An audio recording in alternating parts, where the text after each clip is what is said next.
ឡើងអូនអូយចុះនេះគេអូយដូចគុជទៅបងប្អូនបាទ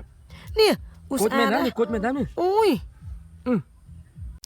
ជំរាបសួរបាទពុកម៉ែបងប្អូនទាំងសិទ្ធិជនទាំងអស់គ្នាបាទថ្ងៃនេះនាំបងប្អូនបាទមកមើលស្រុកស្រែម្ដងបងប្អូនណាបាទហើយមកមើលស្រុកស្រែអញ្ចឹងរំលឹកអនុស្សាវរីយ៍បាទកាលនៅក្មេងបាទកុមារភាព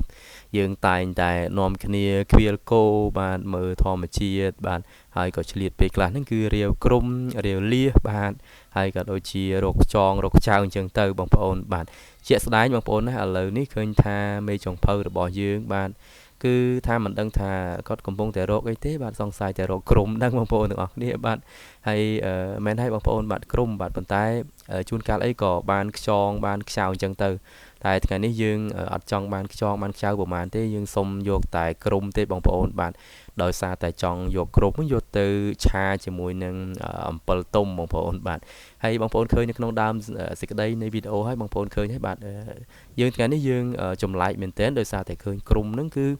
មានក្របអីគេដូចជាលក្ខណៈគ្រីស្តាល់នៅក្នុងនោះអញ្ចឹងបងប្អូនទាំងអស់គ្នាហើយពួកយើងក៏សន្មតថាវាជាគុជក្រុមអញ្ចឹងណាបងប្អូនបាទប៉ុន្តែมันប្រកាសទេអញ្ចឹងមានតែពុកម៉ែបងប្អូនទាំងអស់គ្នាបាទតាមដានទេសនាឲ្យដល់ទីបញ្ចប់ទាំងអស់គ្នាដើម្បីឲ្យបានដឹងថាតើក្រុមហ្នឹងវាមានគុជឬក៏យ៉ាងណាហើយពួកខ្ញុំក៏ហក់ឬក៏យ៉ាងណាអញ្ចឹងមានតែបងប្អូនបាទតាមដានទេសនាឲ្យដល់ទីបញ្ចប់ទេបងប្អូនទាំងអស់គ្នាបាទហើយយើងរកនេះគឺប្រើរយៈពេលយូរបងប្អូនបាទទម្រាំតែបាននេះគឺចំណាយពេលប្រហែលជាខ្ទង់2ម៉ោងទៅ3ម៉ោងដោយសារតែទឹកហ្នឹងគឺវាអត់សូវមានទេបងប្អូនបាទភាគច្រើនគេមករាវច្រើនអញ្ចឹងណាបងប្អូនបាទហើយដល់ឡែកថ្ងៃហ្នឹងគឺអត់ទាន់មានអ្នកមកទេយើងមកមុនកន្លែងហ្នឹងរាល់ដងគឺគេរកបានច្រើនណាស់បងប្អូនបាទតាំងពីឆ្នាំមុនអីគេរកបានច្រើនណាស់ប៉ុន្តែដោយសារតែគេដឹងកន្លែងច្រើនអញ្ចឹងទៅបាទពីម្នាក់ទៅម្នាក់បាទគេមករកច្រើនអញ្ចឹងទៅគឺគេយកទៅអស់ឲ្យបងប្អូនបាទដល់ឡែកនេះបងប្អូនអ្នកមើលជាក់ស្ដែងនេះ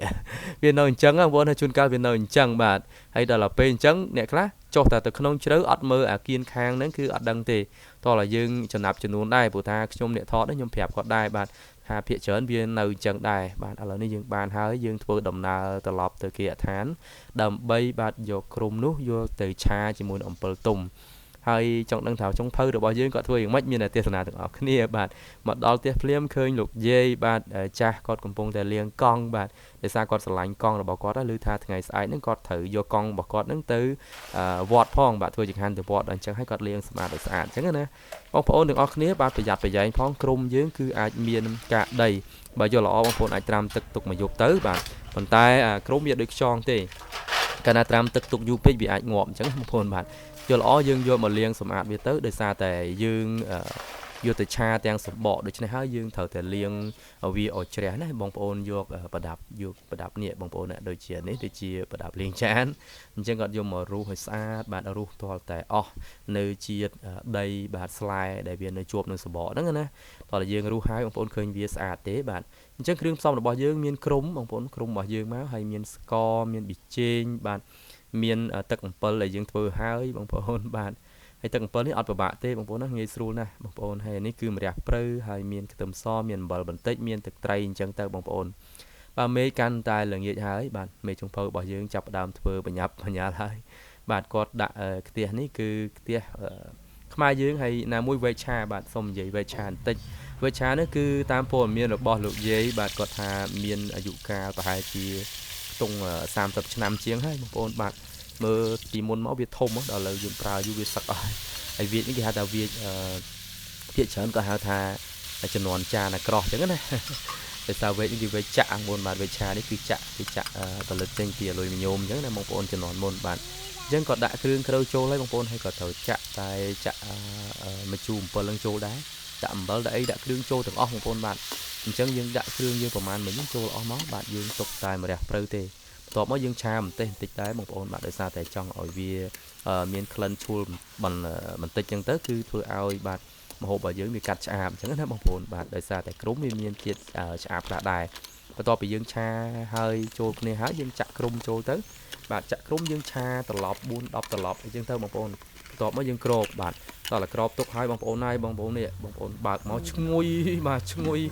យពេញណាពេញណីបងប្អូនបាទនិយាយថាបើឈ្ងុយវិញអ្នកមកភូមិហ្នឹងគឺឈ្ងុយហាត់អត់អស់ទេក្លិនវាបងប្អូនបាទ បាទតែមើលទៅសំណងមែនទេបាទគេហាមាត់អញ្ចឹងមានន័យថាឆ្អិនហើយបងប្អូនទាំងអស់គ្នាហើយអាមួយតូចហ្នឹងគឺថាវាធំក្លិនឈ្ងុយពេកវាទ្រាំអត់បានណាបងប្អូនវាកាន់ចានចាំទៀតបាទបងប្អូនបាទសុំសរសើរតែម្ដងអញមិនបាច់និយាយទេមកស្រុកស្រែអញ្ចឹងបងប្អូនមើលលេងប្រឡាក់ប្រឡូកអស់ហើយបាទជាតិមែនទេនេះហើយបាទកម្មភាពរបស់គាត់បាទគាត់ថាគាត់ចូលចិត្តចាំហើយមួយទៀតឃើញទស្សនភាពបាទធម្មជាតិអញ្ចឹងបងប្អូនហើយបាទនេះហើយគឺជារសជាតិនៃជីវិតបងប្អូនទាំងអស់គ្នាបាទទោះបីយើងក្រក្តីតែយើងសប្បាយចិត្តបាទយើងមានឱកាសមានពេលវេលាបាទចុងសប្តាហ៍ហើយក៏ឆ្លៀតថតបាទជូនដល់បងប្អូនទេសនាថាបងប្អូនពេលដែលយើងនៅទីក្រុងបាទយើងស្មុគស្មាញជាមួយការងារហើយក៏យើង stress ជាមួយនឹងបរិយាកាសយើងបានមកដល់ទីប្រជុំជនឬក៏មកដល់ទីជនបទបែបនេះបងប្អូនណាគឺពិតជាស្រស់ស្រាយណាស់បងប្អូនបាទឥឡូវនេះគឺឆ្អិនហើយបាទពួកយើងកំពុងតែរៀបចំទទួលទានហើយស្រាប់តែបើកមកបងប្អូននេះបាទមានចម្ងល់មួយបងប្អូនអញ្ចឹងទេសនាដូចតទៅដូចគុជខ្យងដូចគុជជួយមើលយកអីគេវាមើលគេយកកបាត់ប៉ាទីមើលកូនវាមិនដែរគុជណាច្រើនហ្នឹងបងអត់ទេមើលនេះគុជខ្យងមែនណានេះដូចគុជទេបងប្អូនបាទនេះគុជមែនណានេះគុជមែនណានេះអូយងមើលកញ្ចក់ដៃអ្នករាវក្រុមអូយប្រឡាក់កញ្ចក់មិញបាទហើយក៏វាស៊ីជាតិអីអត់ទេស៊ីស្អីគេដូចគុជនេះស្អាតណាស់នេះពណ៌ផ្កាឈូកពណ៌មាសហ្មងនេះអត់មានកុហកឲ្យបងប្អូននិយាយមែនតើណានេះបើកមកឃើញចឹងមែនបើកឃើញចឹងហ្មងនេះមើលនៅជាប់សាច់មើលបើកមើលអូ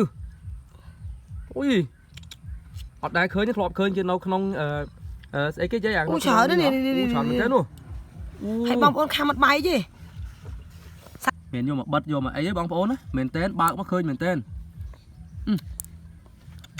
ចុះដល់ពេលមកយើងមកថតវីដេអូបើកទៅលេងចេញមកចឹងឃើញនៅក្នុង Oyster នៅក្នុងអីគេខ្យងនៅក្នុងប្រទេសក្រៅគេធ្វើឃើញវាអ៊ុយលើច្រើនបងប្អូននេះអ៊ុយឡើងស្អាតអូប៉ាពីអូនរកឃើញនៅក្នុងទូទៅហើយឥឡូវឃើញមែនទេប៉ាពីដល់កអូនណាយកធ្វើជៀនធ្វើអីត្បូងជៀនស្អាតលោកបាន1លានឡាលោកបាន1លានឡាមកលោសិនណាមកលោទៀតសិនគុជមែនតើណាបងប្អូនអត់មានទេកូនគុជអត់មានទេមានទេនេះឲ្យច្រើនមើលពីលមើលច្រើនតោះអស់ហើយមើលខាងនោះទៀតមើលបើកនៅខាងនោះទៀតហ៎អូខាងនេះធំនេះធំប៉ុណ្ណានេះធំនេះនោះខាងលើទៀតអូច្រើនគេចောက်ដៃមិនបាច់មើលបងប្អូនហើយទៅរាវមកមិញមកពីរាវក្រុមមិញហ្នឹងបងប្អូនបាទរាវនៅក្នុងបន្លាយនោះអូមិញហ្នឹងសាប់បងប្អូនមើលគុជមែនអូនេះធម្មជាតិហើយវីដេអូនេះក៏សូមអភ័យទោសផងដែរបងប្អូនបើសិនបើវាមិនមែនជាគុជដោយសារតែពួកខ្ញុំអត់មានបទពិសោធន៍លើកទី1ហើយបងប្អូនបាទដែលឃើញបែបនេះហើយក៏រំភើបសប្បាយចិត្តតែម្ដងពុកម៉ែបងប្អូនទាំងអស់គ្នាអរគុណជម្រាបលាបងប្អូនកុំភ្លេច follow page ម្នាក់មួយផងបងប្អូនជួយ share វីដេអូនេះផងហើយក៏ជួយ subscribe នៅក្នុង channel YouTube ផងដែរអរគុណជម្រាបលាបាទ